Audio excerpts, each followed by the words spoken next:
After recent SCOTUS rulings, has affirmative action programs been successful in our nation's universities?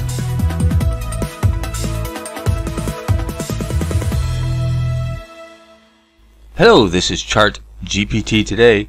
Yes, there's been a recent SCOTUS ruling on affirmative action. I guess schools, universities can no longer discriminate based upon racial groupings, and so that's a new ruling coming out. A lot of people are angry. Some people are cheering it, returning more to a merit-based system. So one of the things we thought we'd do is kind of drill into SAT scores to see how they have been a key tool in determining new college enrollees. So take a look at this.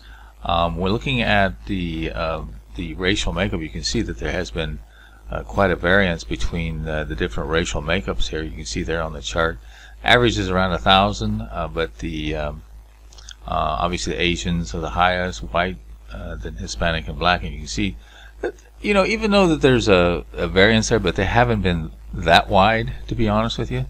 And of course, I don't know if it justifies it, but there's a story coming out of Vox here that shows you that a lot of universities have tried to make the adjustments. They took the white applicant as the baseline, which is kind of odd, and they penalized Asians. They gave 130 bonus points to Hispanic and 310 bonus points for black. Now, some people think this is putting training wheels on different groups and putting brakes on others.